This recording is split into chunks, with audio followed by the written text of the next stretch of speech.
I have to admit, I love me some conspiracy talk. I can get into that stuff. I can go into the deep reads of it and do the what ifs on it. But Mhm. when push comes to shove, I'll basically operate in reality with my fellow citizens based on what I do know materially in the world. Like murder's a crime, theft is a crime.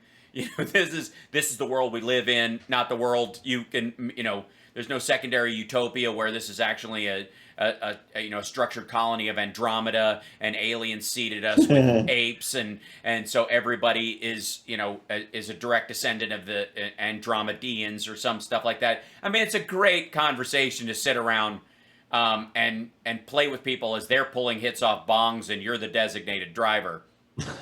But beyond that, I'm not gonna file my taxes based on it.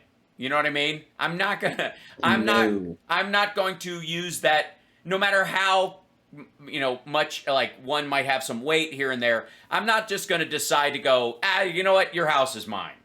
Yeah, you can't I'm really like read off of the web page of your No. conspiracy theory and then end it with Your Honor. Yeah, right, exactly. Which brings me to the uh, the legal troubles of the Trump organization this week. Hmm.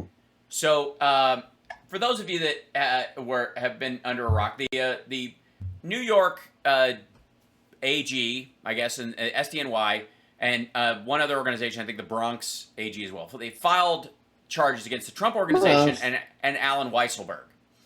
And the idea that Alan Weisselberg over And every picture, I'm sorry, every screen grab of Alan Weisselberg, he looks like a Star Wars emperor in the background, just looming over. yes, and he looks Like like they are making him look villainous. he looks like the stunt double for the guy who wears the top hat in the Monopoly game. You know what I mean? And there's a little bit of like, I can't pay the rent. You must pay the rent about him. You know what I mean? You must pay the rent. Yeah.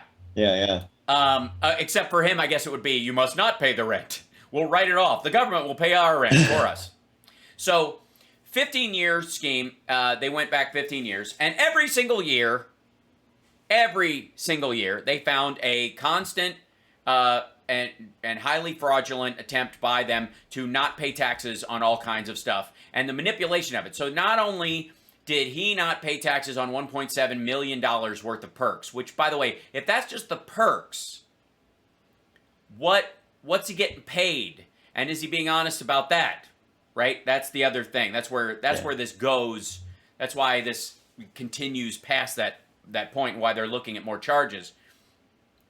But it's not just that Alan Weisselberg was giving himself $1.7 million in free stuff on the Trump teat over the years, but that he was organizing how everyone else at the Trump organization, which is largely a family organization, while it has a bunch of subsidiary employees and LLCs and accountants and stuff, those are not the people we're talking about in regard to these charges. We're talking about Don Jr., Eric, their family members, Ivanka, Jared, that crowd, right? And over the years, if Alan Weisselberg, the CFO and comptroller of the Trump organization, is giving himself $1.7 million over the course of 15 years in taxable perks that he did not pay taxes on, the big charge, and what the Trump organization itself is charged with, is that he did that for himself and probably did the best job covering his tax tracks of anybody, since it was his job to do it. So you're in charge of, you're engaged in a criminal scheme to double dip. For example, Ivanka is getting a salary. She is a salaried employee of the Trump organization. She gets a salary. She's a salaried employee. She's a salary. I can't know how many. Dude, you go. She has a salary. She works for and is a salaried employee of the Trump organization. She also gets hundreds of thousands of dollars / millions of dollars over the years in consultant fees at a company she is salaried at, which is not legal. And the company is writing off her salaried stuff as consulting fees that they are not paying taxes on. So that scheme is an We'll call it obvious. some light tax fraud. Yeah, we'll talk some millions upon millions and millions. Yes, yeah, everybody's hungry for salad now because of how I said salaried. Yes, is she salaried? Yes, she is. I see people in the chat wondering. Yes, she's a salaried employee of the Trump organization. She also was paid consultant fees on all these things, and that should have been part of her salary or bonuses specifically to her salary position, in which she would pay taxes based on her salary position at the company.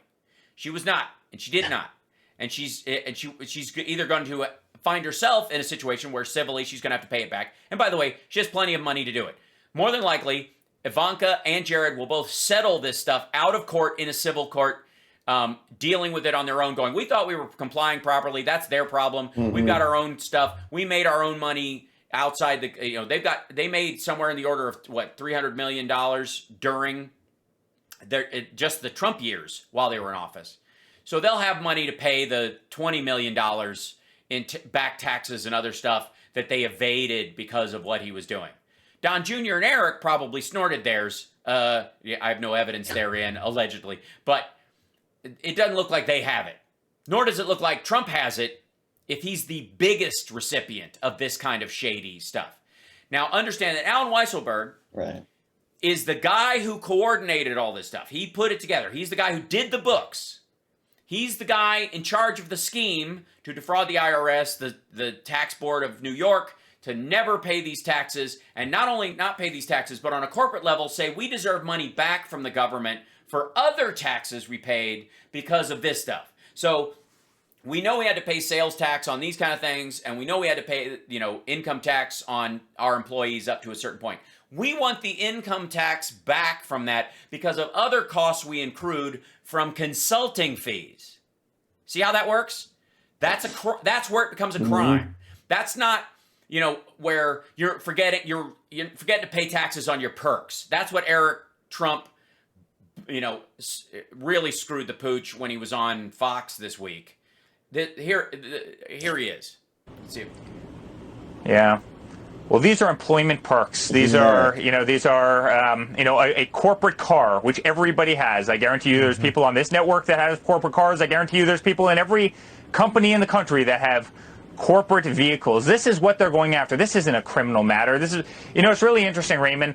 After the financial crisis, right? They didn't. By the way, I love how all of a sudden they're mad that the Bush Justice Department and all those folks when this was happening did nothing, and that in the recovery Republicans stopped us from doing anything during the recovery. Like, if you want the recovery funds, don't go after Wall Street. But suddenly, they don't go after those guys, but they come after us. They go after everybody on this. I'm sorry, that's like somebody going, there's murderers down the street. You're busting me for holding this guy up at gunpoint? I haven't even shot him yet. Like, it's dumb. Like, this reasoning's always fun. After a single person on Wall Street, despite the fact that these people were they took down the U.S. economy, but yeah, because what they were doing was unfortunately legal at the time. What they did was change the law. Now they'll go after somebody after fringe employment benefits? Is that really what the DA is focused on, is little girls are getting shot in the middle of Times Square? They'll go after a corporate vehicle and a corporate apartment? Give me a break. And by the way, a corporate apartment where they live all the time. Like, I stayed in some corporate apartments in my life. They're called the Comedy Condo. The club owns it, and they put you up in it rather than pay a hotel. And then they use the investment that they have to pay for some stuff at the club, and it becomes a real estate investment of the owner of the club. And so it's dank, and it's like the worst Airbnb the crustiest, grossest, unclean Airbnb you've ever been in, that other comics sleep in to mess with, and they do stuff when they leave because they know who's coming through next week. Luckily, I'm well liked, so I was on the receiving end of some of the really bad pranks. But there are some guys who don't like each other, see each other on the poster, and I mean, the amount of excrement between the mattress and box springs should be enough. I mean, come on. So that's a corporate apartment. That's there's a lot of studios in Los Angeles that have corporate apartments so that when an actor moves into town to do a show, they stay in it for a while, but when the show gets canceled, they go. Or they go, well, when you get picked up for the second season, you got to find your own place because you're living here. But the first year, we'll give you this corporate apartment to live in because if you you don't want to uproot. A lot of people won't take that kind of contract. I'm not going to move my whole house here, and you're going to cut the show out from under me. Yeah. So you put that in as part of the perks, as it were, and it's not a perk. It's insurance against the failure of the business venture.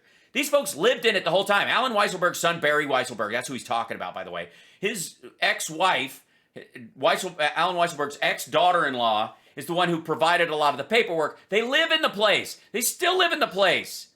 It's not a corporate apartment. They live in New York. They don't live someplace else. They bought the second place to live on the money they made because they didn't have to pay for the house they live in New York, which is their primary residence. Their primary residence is tax-free, and they never paid for it. Like Epstein's $70 million mansion. It's the same stuff.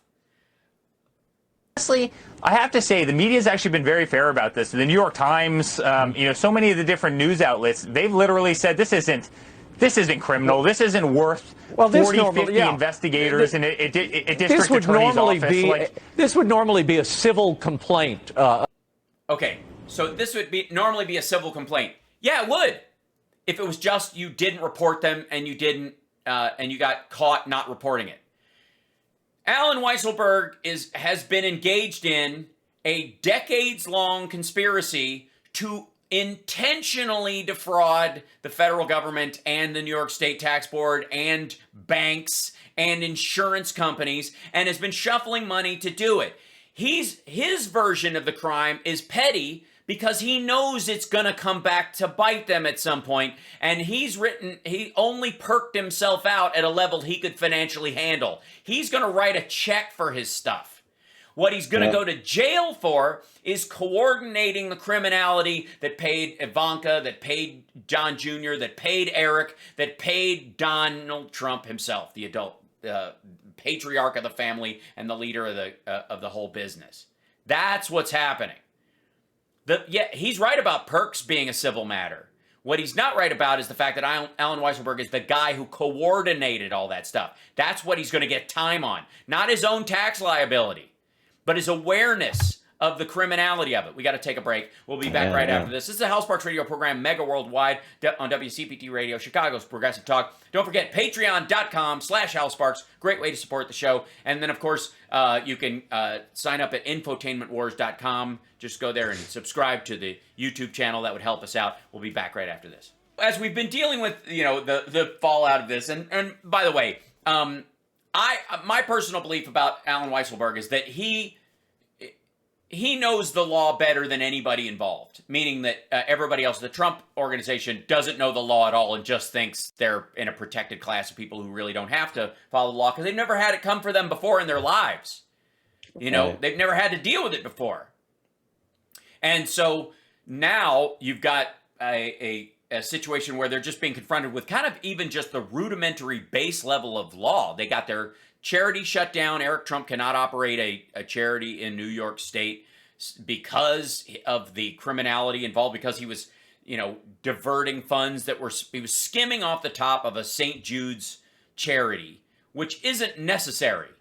Like, again, when we talked about this, when it became a problem and he started yammering about it, I think it was last August or something. I had a clip of him come across where he was complaining about the charity being shut down and explained it probably better than he ever had.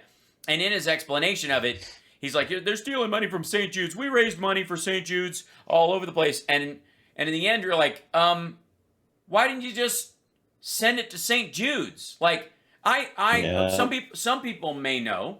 There's one way around this. That I raise money with some regularity for Wild Horse Ranch Rescue, which is a great charity that saves wild horses and police and military horses that are going to be put down or made into French food.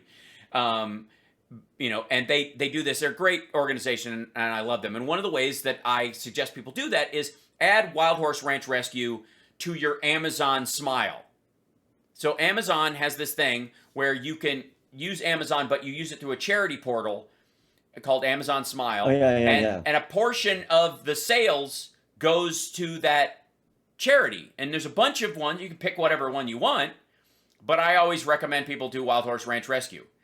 I don't recommend they send me money so that I can buy stuff on Amazon and use Amazon Smile myself for the stuff that they send me as my way of, and call it the Hal Sparks Wild Horse Rescue Service, right? That's what Eric Trump does.